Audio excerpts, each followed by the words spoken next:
Fala pessoal, sejam muito bem-vindos a mais uma análise por aqui.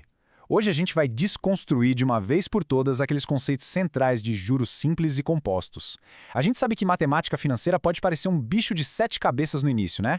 Mas olha, entendendo a lógica por trás das fórmulas, resolver até as questões mais difíceis de vestibulares e Enem vira algo super automático e até divertido. Bora lá?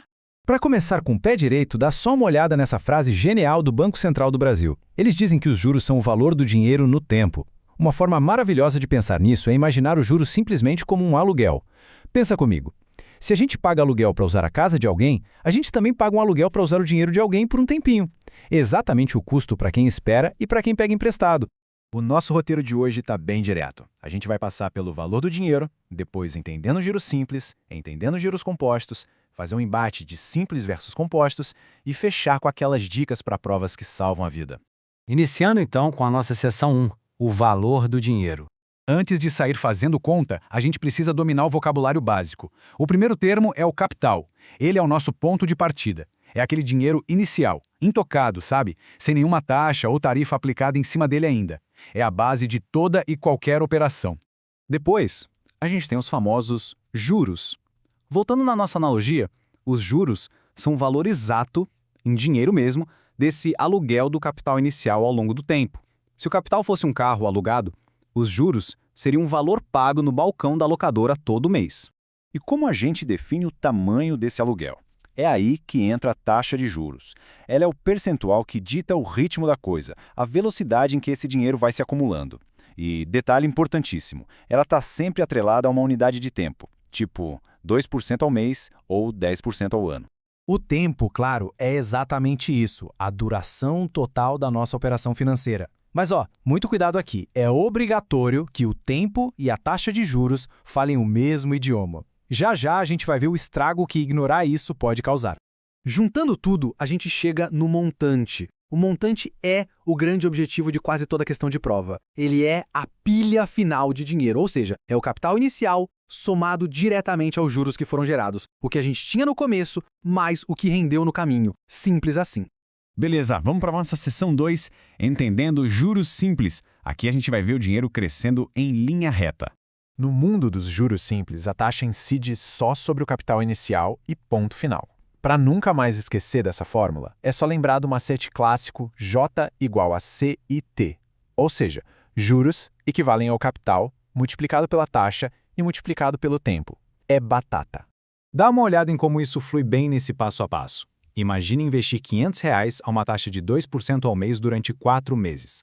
A gente converte aqueles 2% para decimal, que fica 0,02, e multiplica tudo. 500 vezes 0,02 vezes 4.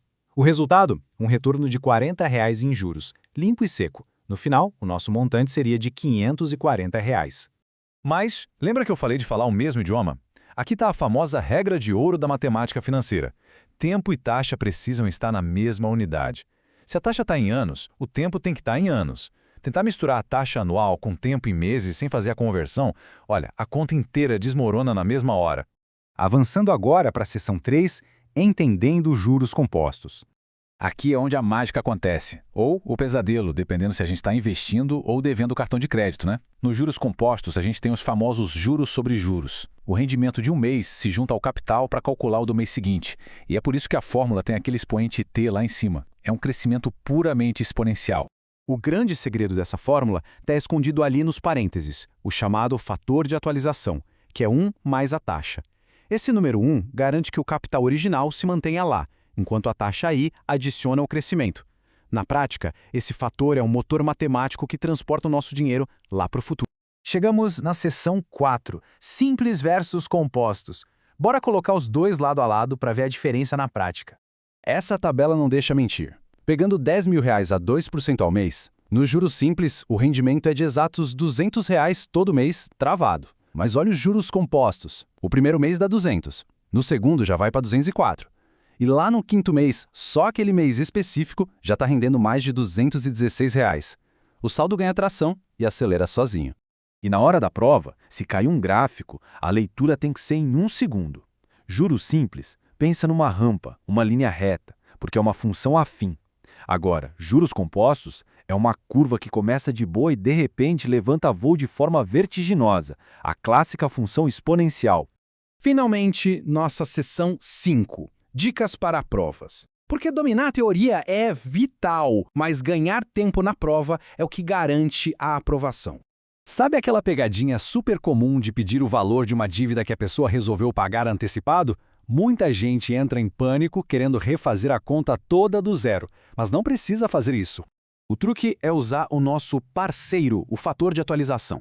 Se a gente quer jogar uma parcela lá para o futuro, a gente multiplica por ele. Mas se a ideia é antecipar, puxando um valor lá do futuro para o presente, a gente simplesmente faz a operação inversa. Divide o valor por esse fator. Pegar essa mecânica resolve questões gigantes em segundos. Para fechar nossa análise de hoje, fica uma provocação que vai bem além do caderno de questões. Se a gente acabou de ver que os juros compostos criam essas curvas exponenciais tão fortes, entender a regra do jogo é o que muda tudo. Saber usar esse aluguel do dinheiro é exatamente o que separa quem constrói riqueza de quem vive refém de dívida.